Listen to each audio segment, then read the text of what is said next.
নমস্কার, প্রাথমিক শিক্ষা ইউটিউব চ্যানেলে সবাইকে স্বাগত জানাই।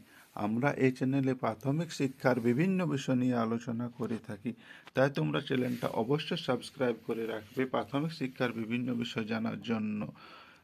আজ আমরা আলোচনা করব চতুর্থ শ্রেণীর আমাদের পরিবেশ বইটির 18 থেকে 21 পাতার হাতে কলমের অংশগুলি।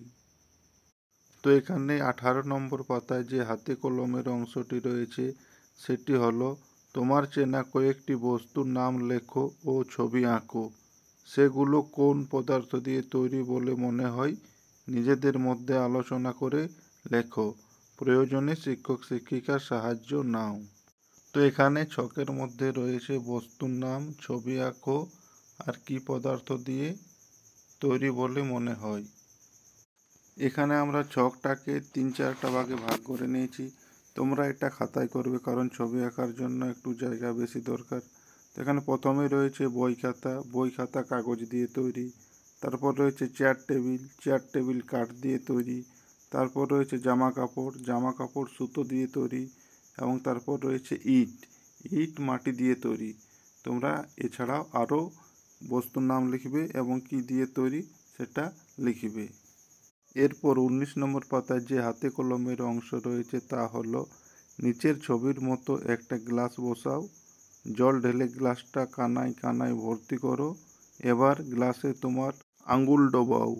এখানে ছকে রয়েছে কি করলে, কি দেখলে, কেন এমন হলো।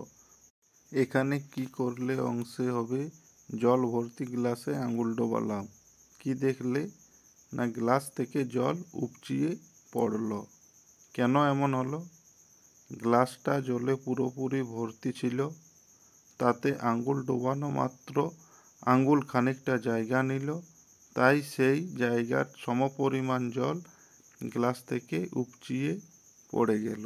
এরপর 20 নম্বর পাতায় যে হাতে কলমের অংশটি রয়েছে তা হলো, একটা থালায় এক মুঠো শুকনো বালি নাও, পাশের ছবির মতো একটা গ্লাস বসাও, জল ঢেলে গ্লাসটা কানায় কানায় ভর্তি করো, এবারে ওই জল ভর্তি গ্লাসে একটু একটু করে বালি দিতে থাকো। এটা করলে কি দেখতে পাবে আর কেন এমন হলো তা আমাদেরকে লিখতে হবে। তো এখানে দেখো কি দেখতে পাবে অংশে হবে, গ্লাস থেকে একটু একটু করে জল উপচে পড়ছে। কেন এমন হলো, কারণ একটু একটু বালিও খানিকটা জায়গা নেই, তাই গ্লাসের মধ্যে বালি যতটা জায়গা নেবে ততটা জল উপচে পড়বে। এরপর 21 নম্বর পাতাতে দুটি ছক রয়েছে। প্রথম ছকে রয়েছে বন্ধুদের সঙ্গে আলোচনা করে নিচে লেখো 3টি কঠিন পদার্থের উদাহরণ আর 3টি তরল পদার্থের উদাহরণ। এবং দ্বিতীয় ছকে রয়েছে কে বেশি ছড়িয়ে পড়তে চায়, আলোচনা করে লেখো তরল না গ্যাস, কঠিন না তরল। তো এখানে দেখো 3টি কঠিন পদার্থের উদাহরণ হবে পাথর, লোহা, কাঠ। এবং 3টি তরল পদার্থের উদাহরণ হবে জল, দুধ, তেল। তোমরা চাইলে আলাদা কিছুও লিখতে পারো।